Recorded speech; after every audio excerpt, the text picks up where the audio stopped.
ನಮ್ಮ ಹೆಸರು ನೀಲಮ್ಮ ಅಂತಾರ್ರಿ. ನಮ್ಮದು ಬಳ್ಳಾರಿ.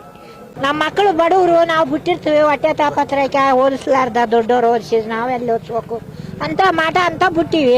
ನಮ್ಮ ಮಕ್ಕಳು ಹಿಂಗೆ ಬಿಡಿದ್ರೆ ನಾವೇನು ಮಾಡ್ಬೇಕ್ರಿ? ನಾವು ಹೆಂಗೆ ಜೋಪಾನ ಮಾಡಿರ್ತೀವಿ ಹೆಂಗಿಲ್ಲ. ಕಣ್ಣೀರು ಬರ್ತಾವ್ರಿ, ಹಂಗೆ ಮಾಡಬಾರ್ದು. ಯಾಕ ಮೇಷ್ಟ್ರು ಶಿಕ್ಷರು ಆಗಿದ್ದವ್ರು ನೀವು ಬೇಸ್ ಕಲ್ಸ್ಬೇಕು. ಓದು ಇನ್ನು ಶಾಂತಿಯಾಗಿ ಹೇಳು, ಬುದ್ಧಿ ಕಲಿಸು. ಬಡ್ದು ಹೊಡೆದ್ರೆ ಸೊತ್ತೋದ್ರೆ ಹೆಂಗ್ರಿ ನಾವು ಮಾಡೋದು? ಮಕ್ಕಳು ಕಾಕೊಂಡ್ರೆ ಬರ್ತಾರ? ಬರಕಲ್ಲಲ್ರಿ. ಹೆಂಗನ್ನ ಮಾಡಿ ಚಲೋದ್ಗು ಮಾಡ್ರಿ. ಅದಕ್ಕೆ ಕೂಡ ಕೆಟ್ಟ ಹೆಸರು ಬರ್ತೈತ್ರಿ ಮಠಕ್ಕ. ಒಳ್ಳೇದಂತ ಪಡ್ಕೊಂಡಿದ್ದು ಕೆಟ್ಟದ್ದು ಮಾಡಬಾರ್ದು ಯಾರು ಕೂಡ. ನಾವು ಹಂಗೆ ಮಾಡಬಾರ್ದ್ರಿ. ನಾವು ಕರ್ನಾಟಕದವರು ಚಲೋದ್ ಮಾಡ್ರಿ.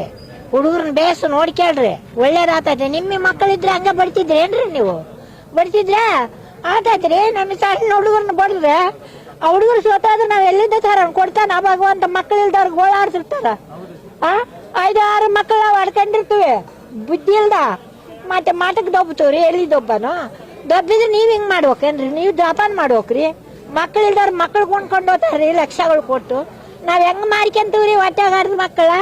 ಅದಕ್ಕೆ ಮಠದಾಗ ಬಿಡೋಣ ಅಂತ ಬಿಟ್ಟಿವ್ರಿ ನಾವು. ಹಿಂಗ್ ಮಾಡಿರಿ ಹಂಗ್ರಿ. ಹಿಂಗ್ ಮುಚ್ಚಾಕಿ ಎಲ್ಲ ಕಳ್ದೋದ್ನಂದ್ರೆ ನಾವೇನ್ ಹೇಳ್ಬೇಕ್ರಿ? ಕಾಣ್ಲಾರ್ದವ್ರು ನಾವೆಲ್ಲ ಅಡಿವಾಗ ಬದುಕು ಮಾಡ್ತಿರ್ತೀವಿ. ಯಾಕೆ ಹಿಂಗ್ ಮಾಡಿದ್ರಿ ನೀವು? ಇಷ್ಟೇ ರೀ. ಒಳ್ಳೇದ್ ಮಾಡ್ರಿ. ಮಠದಾಗ ಕೂಡ ಒಳ್ಳೆ ಹೆಸರು ತಂದ್ಕೊಳ್ರಿ. ಹಂಗ್ ಮಾಡ್ಬಾರ್ರಿ. ಅಂತವ್ರನ್ನ ಕೂಡ ಉಳಿಸ್ಕೋಬೇಡ್ರಿ ಇಲ್ಲಿ.